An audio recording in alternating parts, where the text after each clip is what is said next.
Bonjour à tous, ici Luc Elementix. Donc bienvenue sur cette vidéo. Je vais vous faire la première review de poupée Monster High.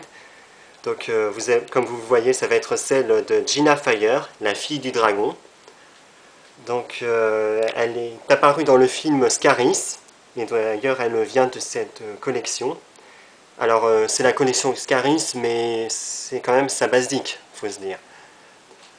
Donc je vais vous faire sa review, donc ça va être ma première review, donc vraiment je vous préviens tout de suite, la caméra risque de bouger beaucoup, déjà que l'image elle est pas super, et je vais sûrement bafouiller, perdre mes mots, enfin bref.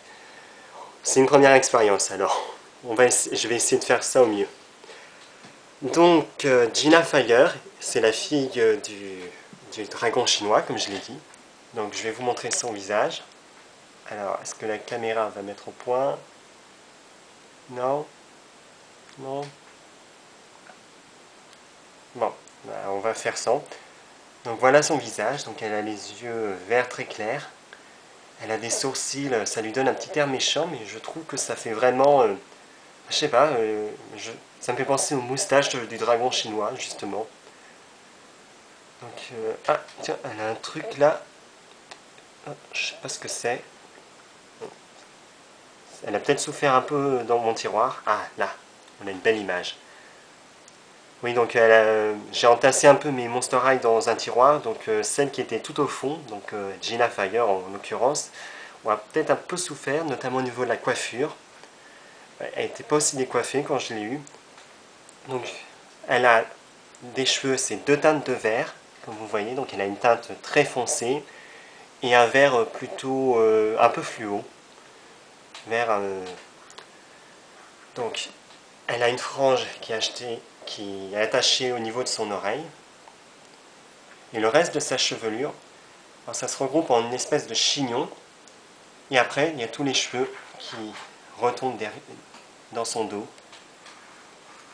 Voilà, ça lui arrive presque au genou.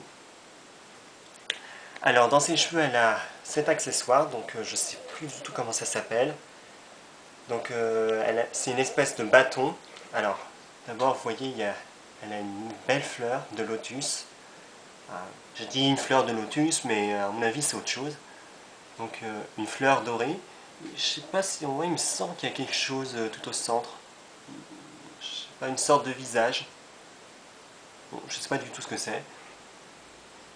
Son bâton, il est très détaillé. Je sais pas si ça se voit. Oui.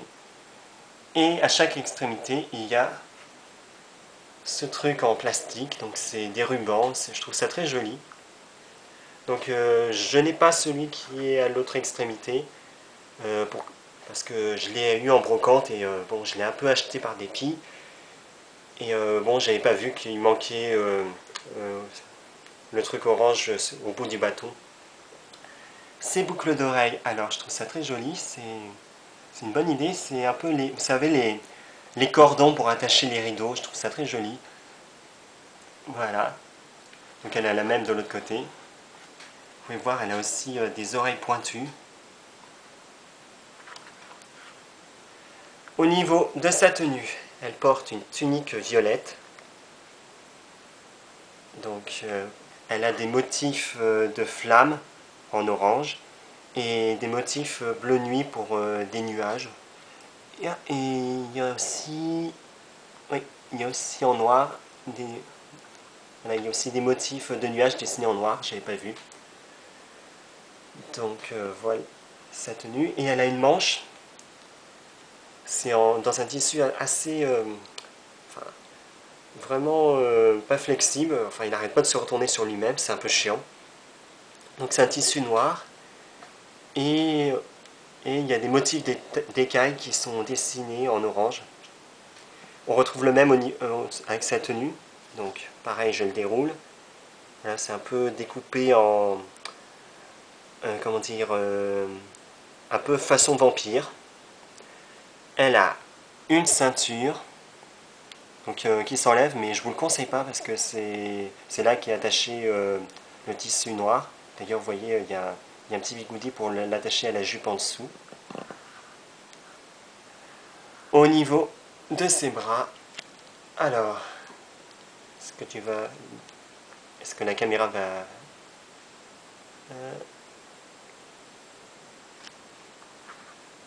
Alors, ça veut pas marcher. Ah.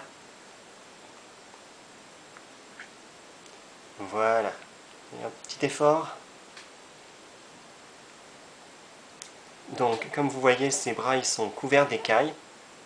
Et pareil, au niveau du poignet, sur sa main, elle a aussi des écailles. Donc, pour représenter un peu l'esprit des dragons chinois, les statues. Donc pareil, ses jambes, que des écailles. C'est bien parce que ça lui donne un petit côté, enfin c'est comme si elle était en or ou en cuivre, enfin en bronze. Je sais pas, oui en or, oui. Au niveau de ses chaussures, alors on retrouve le, le même motif que ses boucles d'oreilles, qui est sur les lanières de ses chaussures. Au niveau de son talon, alors, la caméra repart un peu en... Non.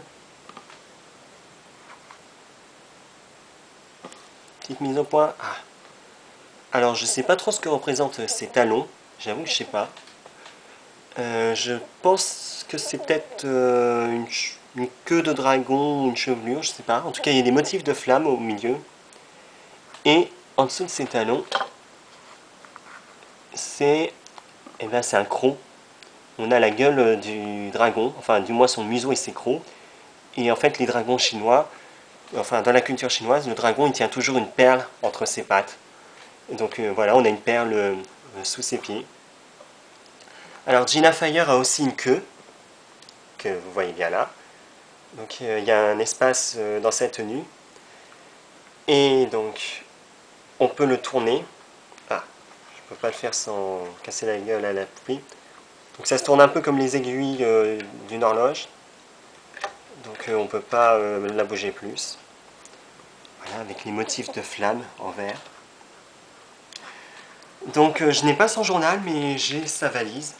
Alors sa valise, que voici. Ah, et je pense que j'aurai pas le temps de vous la détailler. Alors elle a une bordure de clous, des éventails, des motifs un peu partout. Ah, voilà. Je suis désolé, je ne pourrais pas vous faire un review puisque j'ai plus de batterie, donc voilà. Je vais m'arrêter là. C'était